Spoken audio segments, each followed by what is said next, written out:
Всё? ანუ ხელისუფლება ყველანაირად ცდილობს ნებისმიერი მიმართულებით რადიკალიზაციის გაზრდას.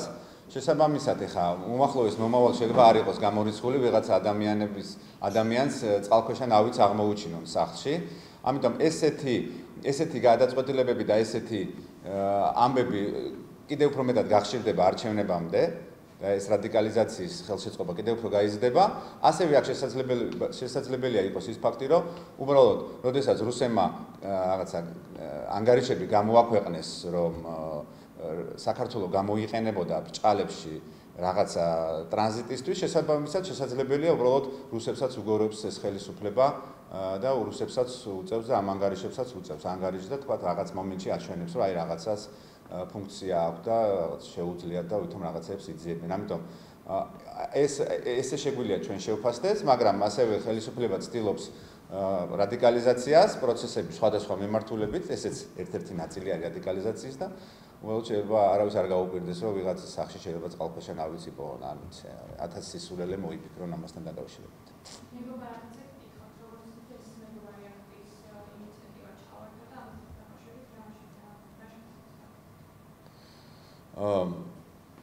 რაც შეეხება იმ პროცესს, ახლა ჩვენ არაერთხელ განვაცხადეთ, რომ ჩვენ სხვა ადამიანების სიტყვებზე, სხვა ადამიანების გამოსვლებზე არანაირად არ ვიღებთ პასუხისგებლობას.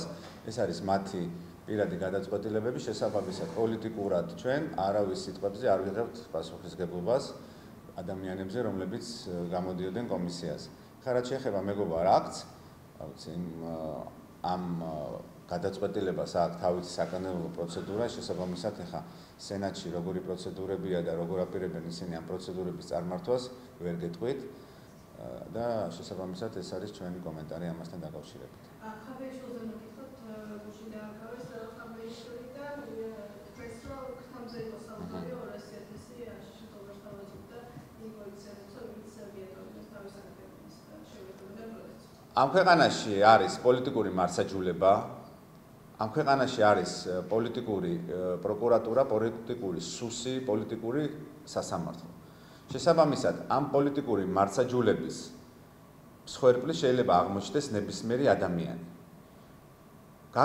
პოლიტიკურად გაკოტრებულ ქართულ ოცნებას და ქართული ოცნება წავიდა ისევ იმ გზით, რასაც ისინი ყოველთვის ყველა არჩევნების წინ აკეთებდნენ, ისინი ცდილობდნენ დღემდე და ამ არჩევნებშიც მათი სტრატეგია არის, რომ გამოიყენონ ნაციონალური მოძრაობის კარტი, მოახდინონ პროცესების რადიკალიზაცია და პროპაგანდი და სხვადასხვა საშუალებებით იქნებ ისევ გააჩინონ იმის ილუზია, რომ თითქოს ნაციონალურ მოძრაობას რაღაცა შეუძლია და ამით შეეცადონ საკუთარი ელექტორატის დაკავებას, რომ არ გაექცეთ და სხვა პოლიტიკურ პარტიებს არ მიცენ ხმა, მაგალითად ჩვენ. ამიტომ ეს პოლიტიკური რადიკალიზაცია, ეს პოლიტიკური ცირკი ქართული ოცნების მხრიდან ინსპირირებული, რა თქმა უნდა, გაგრძელდება არჩევნებამდე და ვიქნებით აი ამ ერთის მხრიდან და მეორეს მხრიდან აი ამ რადიკალიზმის და ამ ისტერიის მაყურებლები. ამიტომ ჩვენი მოწოდება ამომრჩევლებზე და საქართველოს მოქალაქეებზე არის, რომ ერთადერთი სწორი გადაწყვეტილება ეს არის მისვლა არჩევნებზე და ქართული ოცნების წინააღმდეგ არჩევანის გაკეთება, რაც კიდევ უფრო მეტად ადვილად და სწორად დააჩქარებს ქართული ოცნების ხელისუფლების დაკარგვის პროცესს.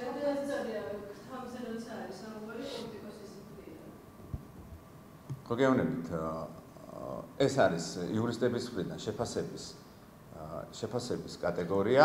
კიდევ ერთხელ ვამბობ, რადგან არის პოლიტიკური მარსაჯულება, ნებისმიერ ადამიანს შეიძლება ნებისმიერი აბსურდული ბრალდება წარედგინოს. ვიღაცები ამას ასე აფასებენ, ვიღაცები ისე აფასებენ, მაგრამ რადგან არის ქვეყანაში მარსაჯულება პოლიტიზირებული, ნებისმიერი აბსურდული ბრალდება შეიძლება იქნეს წარდგენილი. ბატონო?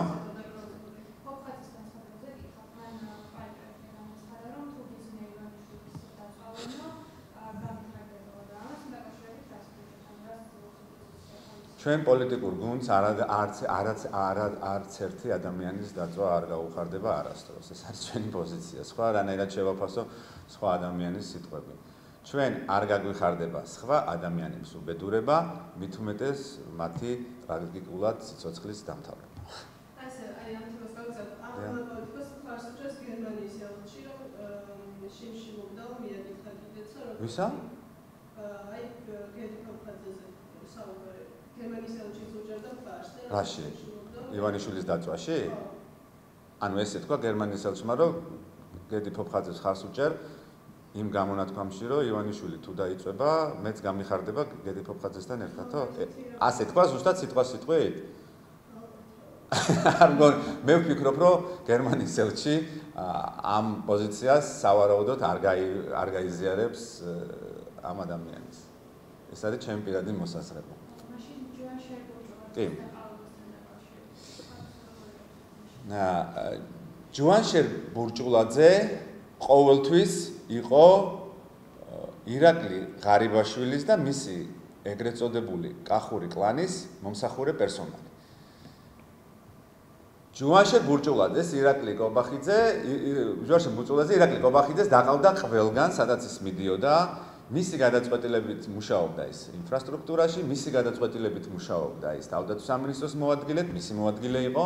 მე როდესაც ირაკლი ღარიბაშვილი გახდა პრემიერ-მინისტრი, მან დანიშნა ჯუანშერ ბურჭულაძე თავდაცვის მინისტრად. წარმოუდგენელი ფაქტია, ჯუანშერ ბურჭულაძეს გვერდზე გაეხედა ირაკლი ღარიბაშვილის კონტროლის გარეშე. ეს არის აბსოლუტურად წარმოუდგენელი. შესაბამისად, როდესაც შენ ბრალს დებ კორუფციაში ჯუანშერ ბურჭულაძეს, წარმოუდგენელია კორუფცია არსებობდეს ირაკლი ღარიბაშვილის გარეშე. ამიტომ, როცა იჭერ ჯუანშერ ბურჭულაძეს, უბრალოდ არ შეიძლება კორუფციაზე, არ შეიძლება შენ გვერდი თუ არის სამართლიანი სასამართლო და სამართლიანი მარსაჯულება, გვერდი აუარო ბატონ ღარიბაშვილს. შესაბამისად, რა ხდება ახლა ქართულ ოცნებაში, რა ხდება შიდა დაპირისპირებაში და როგორ იყენებს ასევე პოლიტიკურ მარსაჯულებას შიდა დაპირისპირებისთვის, კონკრეტულად ის ჯგუფი, რომელსაც აქვს ახლა ხელისუფლება აღებული, ეს არის სხვა საკითხი. წარმოუდგენელია შენ ამ ქვეყანაში ებრძოლო კორუფციას, დაიჭირო კორუფციისთვის ჯუანშერ ბურჭულაძე და გვერდი ააცილო ღარიბაშვილს და აარიდო ღარიბაშვილს, ეს არის უბრალოდ ნონსენსი და სისულელი. ამიტომ ეს არ არის კორუფციასთან ბრძოლა. შენ როცა იჭერ ჯუანშერ ბურჭულაძეს, ასევე არსებობს კახა კალაძე კორუმპირებული. ამიტომ ეს არ არის კორუფციასთან ბრძოლა, ეს არის რაღაცა შიდა კლანური ბრძოლა, შიდა პოლიტიკური ბრძოლა და ასევე ამ პოლიტიკურ მარსაჯულებას იყენებენ შიდა დაპირისპირებისთვის. ეს არის ჩვენი შეფასება. ზუსტად იგივე პრინციპი ვრცელდება ამ ადამიანზეც. ამ ქვეყანაში არის პოლიტიკური მარსაჯულება და ნებისმიერი ადამიანი შეიძლება გახდეს ამ პოლიტიკური მარსაჯულების მსხვერპლი.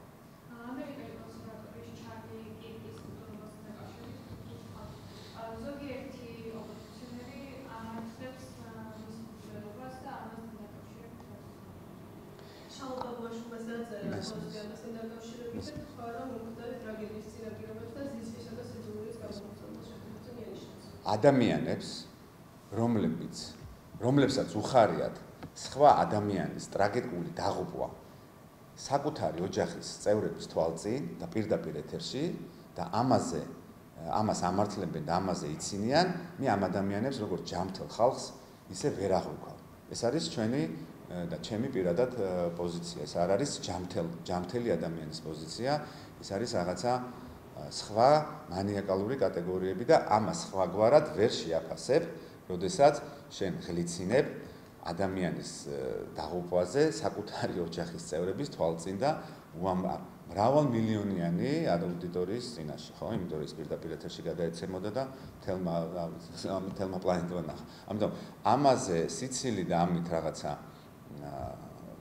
სიამოვნების მიღება ეს არის არაჯამთელი, აბსოლუტურად არაჯამთელი და სხვა ფსიქოლოგიური მდგომარეობის კატეგორია. გერმანულმა გამოცემულ სტატიამ მიუძღვნა ფიშერის და ქართულ ეცნების დამოკიდებულებას, ქართულ ეცნებას ყოფილი დასაქმებში ჩაერაშა თანაშრომებს და აკრიტიკებს, მათ შორის იმის გამოს, რომ იდეალური სტუდენტური კავშირის უჯრას ფარს ეს პირები კი ქართულ ეცნების წევრებს მოგებს ეძახდნენ არასრულწლოვანების თანდასწრებით. ოცნებოვნების კონვენციის დაფარვაში თანაშრომებს და როგორ შეაფასებთ მე ვერ ამოვხსენი პაპუაშვილის კომპლექსები გერმანიის სახელმწიფოსთან და მის სტუდენტობასთან და გერმანიაში ცხოვრებასთან დაკავშირებით. არ ვიცი რა მოხდა ამ ადამიანის ცხოვრებაში, რატო არის ესეთი გაბოროტებული ამ სახელმწიფოზე, რატო იქცევა ასე, რა მოუვიდა იქ, მან უნდა თქვას, მან უნდა მოგვიყეს, რა ტრავმა აქვს მიღებული, პაპუაშვილს გერმანიაში.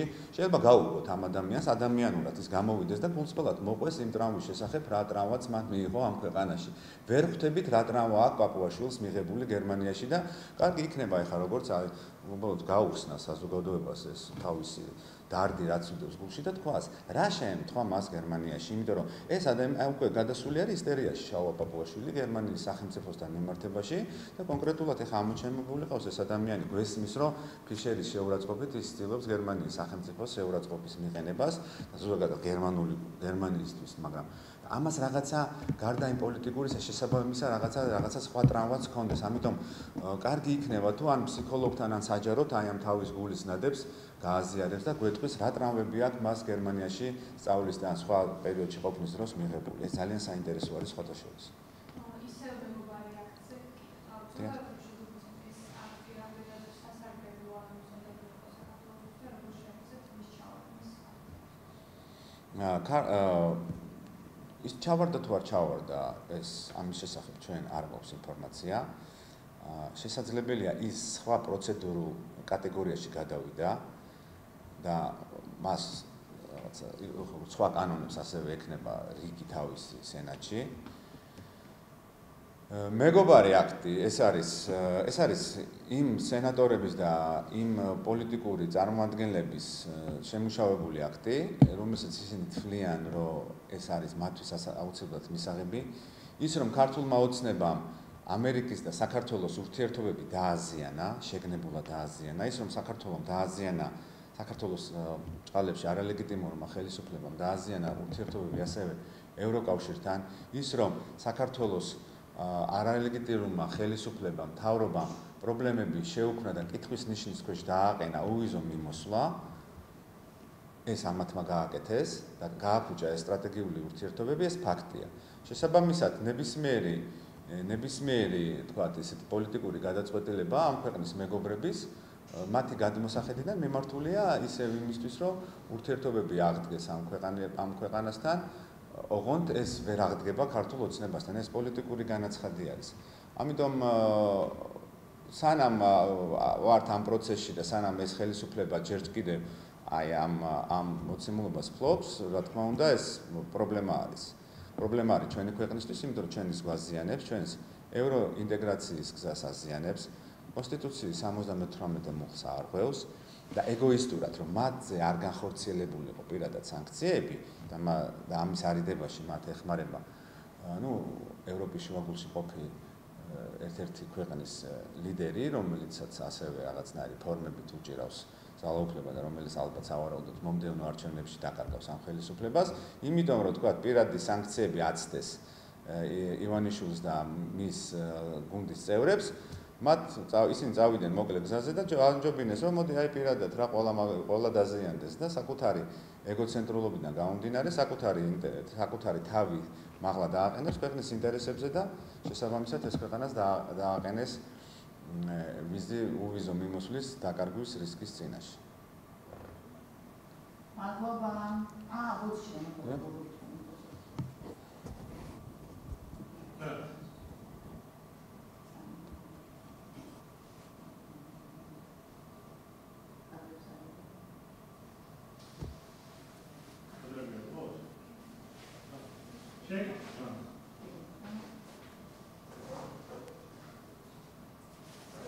არის ჩქარო.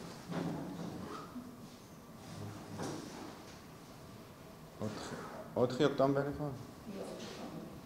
ან პრომოცირება 4 ოქტომბრამდე ნაციონალური მოძრაობა რეგიონებში გასვლას და ბოიკოტის მხარდამჭერი კამპანიის წარმოებას აპირებს. როგორ შეაფასებთ მათ გეგმას? უკვე ამ პარტიას ფანტაზიები აღარ ყოფნის. ზღვარს გადარჩდა მათი სასარგებლო პირდაპირ მნიშვნელობით, ანუ მე ვსაუბრობ მათ ლიდერშიპზე სასარგებლო იდიოტის როლში ყოფნა. ბევრი მათგანი, რომლებიც არიან ოცნების ფასიანი აგენტები, ხან ბოიკოტისკენ მოუწოდებენ ადამიანებს, ხან რაღაცა მშვიდობიანი რევოლუციისკენ მოუწოდებენ ამ ადამიანებს.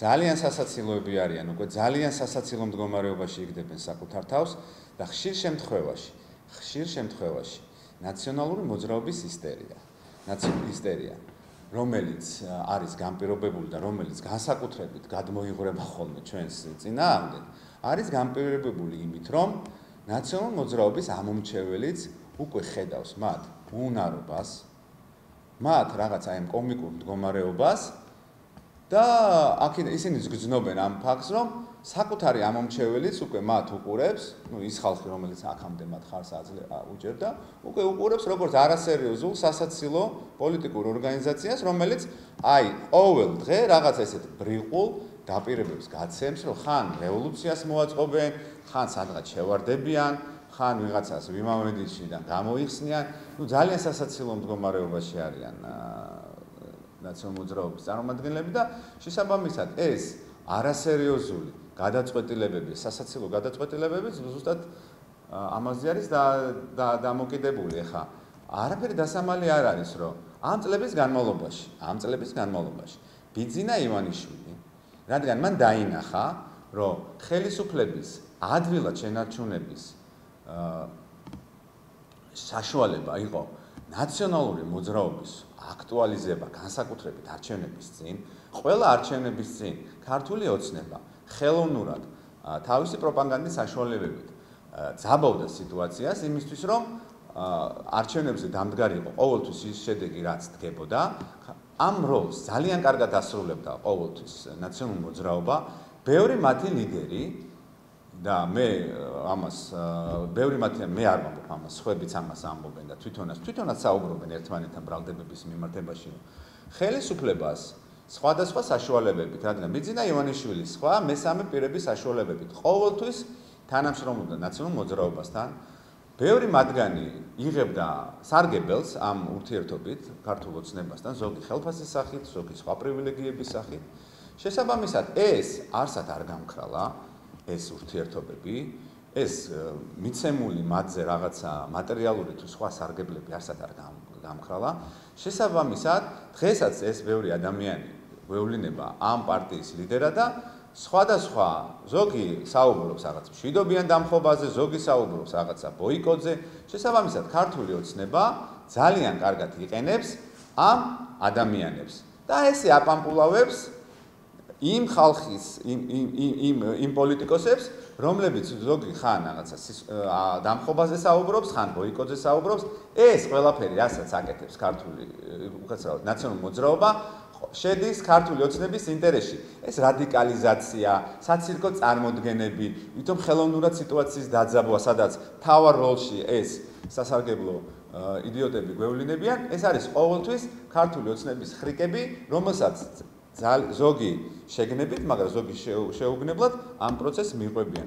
ამიტომ ჩვენ თავიდანვე განვაცხადეთ, რომ ჩვენ იმიტომ შევედით ამ პროცესში, რომ ყოფილიყავით დისტანცირებული ამ ხრიკებისგან, შესაბამისად ყველა ის გზა, რომელიც არ ეხება არჩევნებში ადამიანების მისვლაზე მოწოდებას, არის ქართული ოცნების სასარგებლო. ყველა ის ადამიანი, ვინც არ მოვა და თქვათ, მოექცევა ამ გავლენის ქვეშ, მან უნდა იცოდეს, რომ ის ხმას აძლევს კახა კალაძეს. შენ თუ არ მოდიხარ არჩევნებზე, შენ ხმას აძლევ კახა კალაძეს და ხმას აძლევ ქართულ ოცნებას და აკეთებ ყველაფერს იმისთვის, რომ ქართულმა ოცნებამ გაახანგრძილივოს თავისი ხელისუფლებაში ყოფნა. ნებისმიერი აქცია, ნებისმიერ ადამიანს აქვს აზრის გამოხატვის საშუალება, ის რომ ამ ადამიანებს ხშირ შემთხვევაში მიუხედავად იმისა, ისინი როგორ გამოხატავენ თავიანს აზრს და ეს ადამიანებს მოწონს თუ არ მოწონს, ეს არის ეთიკის და სხვაგვარი აღქმის ამბავი. ამის და მიუხედავად შენ არა გაქვს უფლება მოაბილიზო შტაბში ზონდერები და ადამიანები აცემბინო. ეს ფაქტიც რაც იმ დღეს მოხდა, ზუსტად არის იმ ხელოვნური რადიკალიზაციის სტრატეგიის ნაწილი. არაფერი შუაში არ იყო იქ იმ დღეს იმ ხალხთან ასეთი თემატყების გამართვა. სამწუხარო ამ ფაქტში არის ის, რომ პოლიცია ამ შემთხვევაში დგას რატომღაც და როგორც ჩანს ეს ჩვენ ტრაგედია არის ექვემდებარება და დგას ხელისუფლების მხარეს და იმ დღეს იქ რაც გაფუჭდა, გარდა იმ პროვოკაციისა, რაც ჩაიდინეს კალათის შტაბის წევრებმა, ერთ-ერთი მთავარი პასუხისმგებელი ამ პროვოკაციაზე იყო ასევე პოლიცია, რომელმაც თავიდან ხელი შეუწყო აღნიშნულ კონფლიქტს და ბოლოს დაკარგა კონტროლი არსებულ სიტუაციას.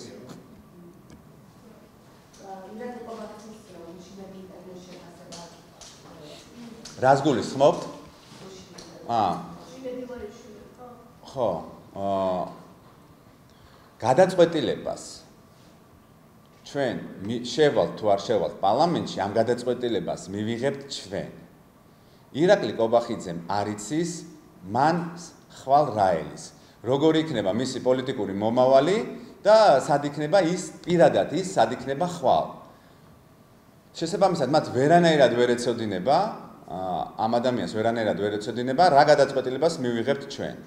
მე მესმის ირაკლი კობახიძის ისტერიის, ის ხედავს ციფრებში, როგორ იზრდება ჩვენი მხარდაჭერა და როგორ აკლდებათ მათ პირადად მხარდაჭერა. შესაბამისად ეს ისტერია ჩვენი პარტიის მიმართ, ირაკლი კობახიძის, სხვა მათი წარმომადგენლების, რა თქმა უნდა, ასევე მათ მხრიდან წაქეზებული ნაცების აგრესია, რა თქმა უნდა, კიდევ უფრო გაიზრდება, მაგრამ ჩვენ ამას უყურებთ ძალიან ღიმილით, ჩვენ ამას უყურებთ ძალიან ესე მარტივად, იმიტომ რომ გვესმის ჩვენ მათი ისტერიის, ერთი მხრივ ქართული ოცნების მხარდაჭერაც იკლებს და ჩვენი მხარდაჭერა იზრდება. მეორეს მხრივ, რა თქმა უნდა, ნაცების ამომრჩეველი ხედავს, რომ აბსოლუტურად არასერიოზულია იმ პარტიის ქმედებები და სასაცილო უკვე, რომელსაც ისინი აქამდე მხარს უჭერენ. შესაბამისად, ირაკლი კობახიძის ისტერიები კიდევ უფრო მეტად გაიზრდება, ამ ადამიანის მდგომარეობა კიდევ უფრო დამძიმდება არჩევნებამდე და განსაკუთრებით კიდევ უფრო დამძიმდება არჩევნების შემდგომ, იმიტომ რომ ირაკლი კობახიძემ არ იცის როგორია მისი პოლიტიკური მომავალი. ირაკლი კობახიძე აბსოლუტურად ახლა ამ მომცემლობისთვის ჩახსნილი არის ყოველანაირი პოლიტიკური გადაწყვეტილებებიდან. მას დარჩა ერთადერთი, როგორც თავის დროზე მამუკა ბახტაძეს თქვა რაღაცა მიცეს, რომ მოდი, კაი, ხა მიხედე შენ აგერ განათლებას მიხედე და იქაც ყავს დანიშნული მინისტრად ჯალათი, წინა ხელისუფლების ჯალათი, რომელმაც 2006 წელს დახოცა მან და ახალაიამ დახოცეს, პირდაპირ მათი ბრძანებით დახოცეს პატიმრები. შესაბამისად, ამ მოცემულობაში არის ირაკლი კობახიძე დატოვებული და რა თქმა უნდა, მისი ფსიქოლოგიური და პოლიტიკური მდგომარეობა კიდევ უფრო მეტად დამძიმდება და ამიტომ ირაკლი კობახიძე კიდევ უფრო მეტად პირდაპირ მნიშვნელობით იქნება არაადეკვატური თავის განცხადებებში და თავის საქციელში.